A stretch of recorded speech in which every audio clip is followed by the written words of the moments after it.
ನಮಸ್ಕಾರ ಸ್ನೇಹಿತರೆ, ಶೋಧ ಯೂಟ್ಯೂಬ್ ಚಾನಲ್ಗೆ ನಿಮಗೆ ಸ್ವಾಗತ. ನೀವು ರಾತ್ರಿ ಮಲಗಿದ್ದಾಗ ಕನಸಿನಲ್ಲಿ ದೇವಸ್ಥಾನ ಕಂಡಿದೆಯಾ? ಅದು ಶಿಥಿಲವಾದ ಗುಡಿಯಾ ಅಥವಾ ದೀಪಗಳಿಂದ ಕಂಗೊಳಿಸುವ ಭವ್ಯ ಮಂದಿರನ?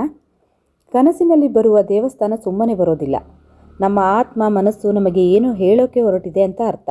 ಅದೇನು ಬನ್ನಿ ನೋಡೋಣ. ಅದಕ್ಕೂ ಮೊದಲು ನೀವಿನ್ನು ನಮ್ಮ ಶೋಧ ಚಾನಲನ್ನು ಸಬ್ಸ್ಕ್ರೈಬ್ ಮಾಡಿಲ್ಲ ಅಂದರೆ ಮೊದಲು ಸಬ್ಸ್ಕ್ರೈಬ್ ಮಾಡಿ, ಪಕ್ಕದಲ್ಲೇ ಇರೋ ಬೆಲ್ ಐಕಾನ್ನ ಟಚ್ ಮಾಡಿ.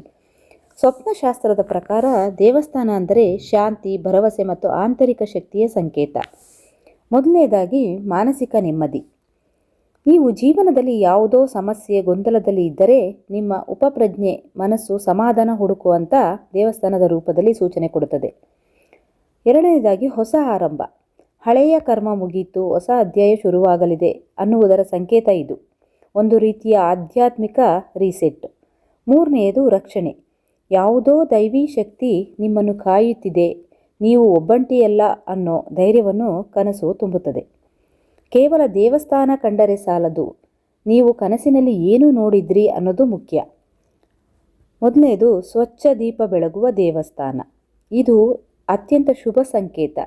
ನಿಮ್ಮ ಕಷ್ಟಗಳು ಬೇಗ ಮುಗಿತವೆ, ಮನೆಯಲ್ಲಿ ಶುಭ ಕಾರ್ಯ ನಡೆಯುತ್ತದೆ, ಅಂದುಕೊಂಡ ಕೆಲಸಗಳು ನೆರವೇರುತ್ತದೆ. ಎರಡನೆಯದು ಪೂಜೆ ಮಾಡುವುದು ಮತ್ತು ದೇವರ ದರ್ಶನ. ನಿಮ್ಮ ಕೋರಿಕೆ ಫಲಿಸೋ ಸಮಯ ಹತ್ತಿರ ಬಂದಿದೆ, ನೀವು ಸರಿಯಾದ ದಾರಿಯಲ್ಲಿ ಇದ್ದೀರಿ ಅಂತ ದೇವರು ಆಶೀರ್ವಾದ ಮಾಡಿದ ಹಾಗೆ ಪರಿಹಾರ ಸಿಗದ ಸಮಸ್ಯೆಗೂ ಉತ್ತರ ಸಿಗುತ್ತದೆ. ಮೂರನೆಯದು ಶಿಥಿಲವಾದ ಅಥವಾ ಬಿದ್ದು ಹೋದ ದೇವಸ್ಥಾನ. ಹುಷಾರ್, ಇದು ನಿಮ್ಮ ಎಚ್ಚರಿಕೆಯ ಗಂಟೆ. ನಿಮ್ಮ ನಂಬಿಕೆ ಅಲುಗಾಡುತ್ತಿದೆ ಅಥವಾ ನೀವು ನಿಮ್ಮ ಆತ್ಮಸಾಕ್ಷಿಗೆ ವಿರುದ್ಧವಾಗಿ ನಡೆಯುತ್ತಿದ್ದೀರಿ ಅಂತ ಅರ್ಥ. ನಿಮ್ಮ ಒಳಗಿನ ಶಾಂತಿ ಹಾಳಾಗಿದೆ.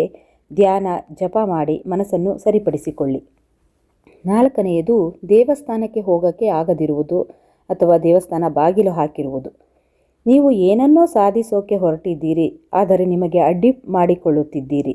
ಭಯ, ಅನುಮಾನ ಮತ್ತು ನಿಮ್ಮ ದಾರಿಗೆ ಅಡ್ಡವಾಗಿದೆ. ಈ ಅಡೆತಡೆಗಳನ್ನು ದಾಟಬೇಕು ಅನ್ನೋ ಸೂಚನೆ. ಐದನೆಯದು ದೇವಸ್ಥಾನದ ಗಂಟೆ ಶಬ್ದ ಕೇಳೋದು. ಒಳ್ಳೆ ಸುದ್ದಿ ಬರೋ ಸೂಚನೆ. ನೀವು ಪ್ರಾರ್ಥನೆ ದೇವರನ್ನು ತಲುಪಿದೆ, ನಿಮ್ಮ ಪ್ರಾರ್ಥನೆ ದೇವರನ್ನು ತಲುಪಿದೆ. ಬಹಳ ದಿನದಿಂದ ಕಾಯುತ್ತಿದ್ದ ಒಳ್ಳೆಯ ವಿಷಯ ಕೇಳಿಬರುತ್ತದೆ. ಹಾಗಾದರೆ ಕನಸಿನಲ್ಲಿ ದೇವಸ್ಥಾನ ಕಂಡ ತಕ್ಷಣ ಏನು ಮಾಡಬೇಕು? ಎದ್ದ ತಕ್ಷಣ ಓಂ ನಮಃ ಶಿವಾಯ ಅಥವಾ ನಿಮ್ಮ ಇಷ್ಟ ದೇವರ ಮಂತ್ರವನ್ನು 3 ಸಲ ಹೇಳಿ.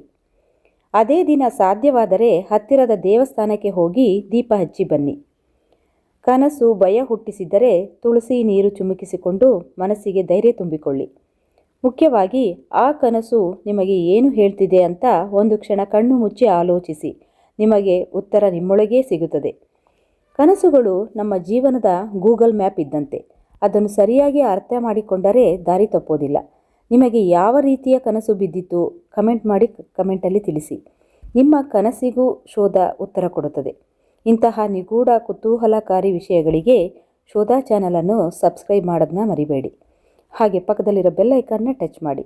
ಸಿಗೋಣ ಮತ್ತೊಂದು ಶೋಧದಲ್ಲಿ. ಶೋಧ ಸದಾ ನಿಮ್ಮೊಂದಿಗೆ. ಧನ್ಯವಾದಗಳು.